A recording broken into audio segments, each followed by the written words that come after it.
Namo Buddhaya, dear Dhamma family. Today I shall be reading from Buddha's wisdom on 4 great things, and this is an extract from Samyutta Nikaya 1.73. Faith is the greatest wealth in the world. The Dhamma, when practiced, brings happiness. The truth is surely the sweetest of taste. Living wisely, they say, is the greatest. Now, dear Dhamma family, the word that is used as faith is Saddha. But unfortunately, the English word Saddha, or faith translated to faith, does not do justice to what the word Saddha actually means. In English, when we say faith, it is a leap into the unknown. It is to accept something that is not proven. That is to accept something based on faith.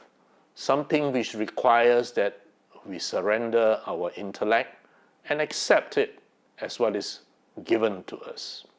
Now, this is not what the Buddha wants us to do. Saddha has quite a different meaning to it.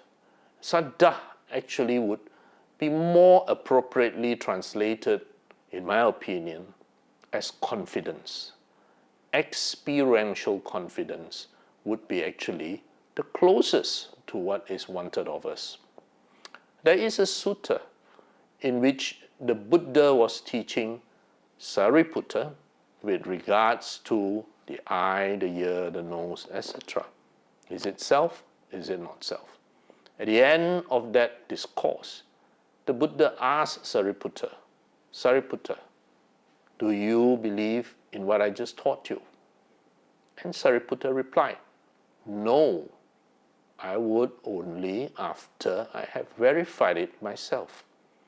And the Buddha praised Sariputta in front of all the other Dhamma family members as having the right spirit not to accept things, because even though it is he who said it, but only when you have direct experience of it, that confidence then becomes unshakable. So Saddha is not exactly faith in the English translation.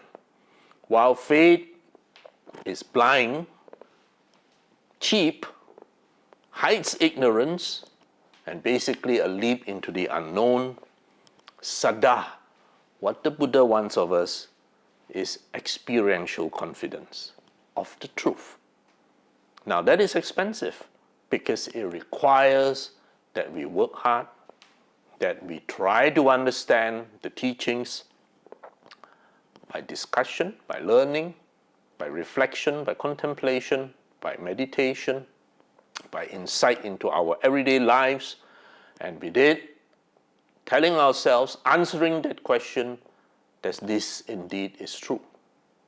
There is no blind faith that is needed here. There is no leap into the unknown. Here you see it for yourself. Your search has answered that question yourself.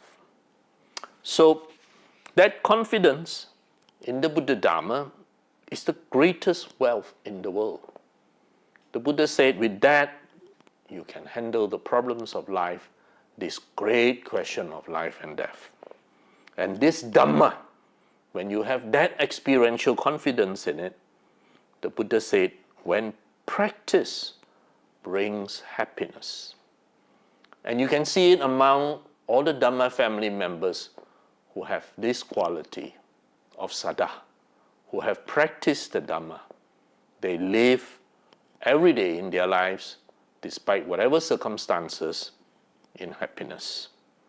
This truth is surely the sweetest of tastes, the Buddha said. And with this Saddha, with this wisdom, with this Dhamma, you will live wisely. And living wisely, the Buddha said, is the greatest. Dear Dhamma family, when we take refuge in the Buddha Dhamma and Sangha, I hope we are all fully aware that this refuge is again different from what other people take refuge in religions. In theistic-based religions that is based on a creator or God figure, they take refuge in other power, in the power of some being somewhere. But in the Buddha Dhamma, our refuge is not in the power of some external being, some creator, some deva. No. Our refuge is in wisdom. That wisdom to help us live our lives to be better people. So I repeat that. Our refuge is not in power, not in some promised land or promised afterlife, not in the power of someone to drag you, bring you to some other place, to lift you out of misery, to give you whatever you ask for in prayer. No. The Buddha says that is impossible, for no one can save him but himself. Instead, the refuge that we take is in the power of truth, in wisdom. Thank you, dear Dhamma family.